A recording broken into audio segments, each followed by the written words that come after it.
হরে Krishna. Mayapur Nitai Gour kitchen থেকে সবাইকে স্বাগতম। আপনাদের সাথে আছে আমি জয়প্রিয়া সখীদেবী দাসী। আবার চলে এসেছি আজকে নতুন একটা রেসিপি নিয়ে আপনাদের সাথে শেয়ার করব। আমি আজকে বানাবো লাল শাকের চচ্চড়ি।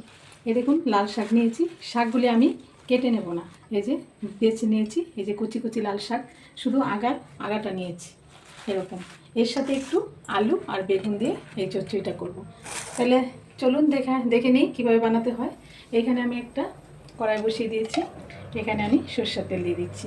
এই শাক বলুন ভাজা এগুলি কিন্তু সরষের তেলই ভালো লাগে। এখানে আমি ভালোই একটু মোটামুটি সরষের তেলটা দিয়ে দিয়েছি। এখন তেলটা গরম হতে দেব, ভালো করে তেলটা গরম করে নেব। এখানে আমি এই যে আলু আর বেগুন বানিয়ে নিয়েছি। প্রথমে আমি একটু আলুটাকে একটু ভেজে নিচ্ছি। আলুটা দিয়ে দিচ্ছি, একটু পরিমাণ মতো একটু লবণ দিয়ে দিচ্ছি। আলুটাকে একটু ভেজে নিচ্ছি। দেখুন আলুগুলো ভাজা হয়ে গেছে। এখন আলুগুলো আমি তুলে দিচ্ছি।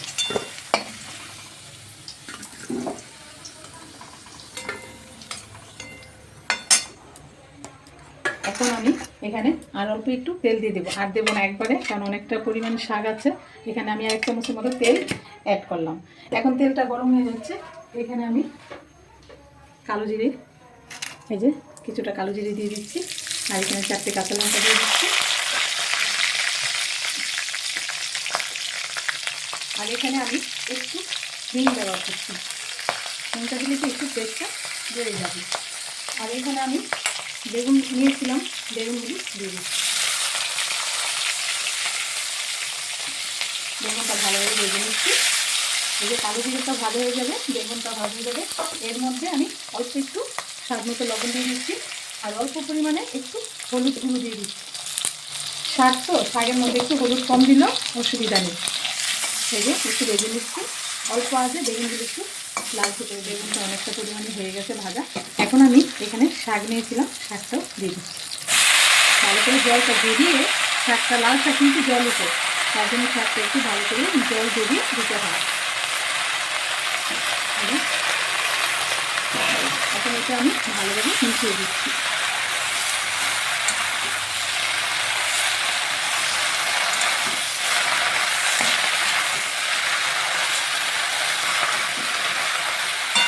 একটু বেঁচে থাকলেই মজে যাবে। এখন আমি এটা 2 মিনিটের জন্য একটু ঢাকা দিয়ে দিচ্ছি। এই যে ঢাকনাটা খুলে দিচ্ছি। এই দেখুন একটু জল উঠেছে। এখন আমি ভালো করে ভাজা ভাজা করে নিচ্ছি। আর এখানে আমি অল্প একটু শাকের মধ্যে একটু লবণ দিয়ে দিচ্ছি, যেহেতু বেগুন আলুতে দেওয়া আছে আমি অল্প পরিমাণে লবণটা দিচ্ছি। এখন ভালোভাবে একটু মিশিয়ে নিচ্ছি। এই লাল শাকের চচ্চড়িটা না খুব ভালো লাগে। অনেক সময় আমরা শাক দেখুন বানাতে কুচাতে সময় লাগে, যদি অনেক সময় ইচ্ছে না হয় যে কুচানো টাইম নেই, তখন এরকমভাবে আপনারা গোটা মানে শাকগুলি রান্না করতে পারেন। আর রান্না করে ভগবানকে ভোগ লাগিয়ে যখন গরম রাইসের সাথে প্রসাদ পাবেন, খুব ভালো লাগে। এখন আমি আলুটাও দিয়ে দিচ্ছি, যেহেতু একটু জল আছে, আলুটা দিলে কী হবে, ওই জলটা টেনে যাবে। ভালো করে একটু ভাজা করে নিচ্ছি। দেখুন জলটা শুকিয়ে এসছে, আর এখানে আলুটাও সিদ্ধ হয়ে গেছে। এখন আমি এখানে একটু স্বাদ মতো একটু চিনি দিয়ে দিচ্ছি। এই চিনিটা কী বলেন তো, অনেকে মনে করে যে রান্নাতে কোনো চিনি দেয় না, কিন্তু এই চিনিটা আমাদের টেস্ট বাড়ায়। যখন এই সবজিটা রান্না হবে একটু মিষ্টি দিলে, অল্প একটু মিষ্টিটা বেশি দেওয়া হয় না, তখন এই টেস্টটা বেড়ে যায়।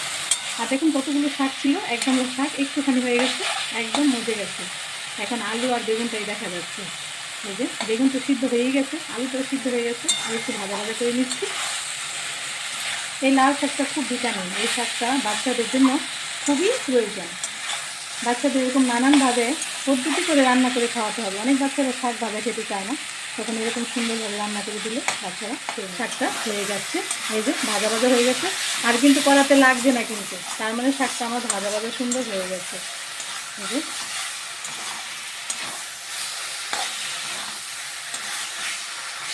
এখন আমি শাকটা নামিয়ে দিচ্ছি। এই যে পুরো শাকটা হয়ে গেছে, আলু বেগুন সব সিদ্ধ হয়ে গেছে।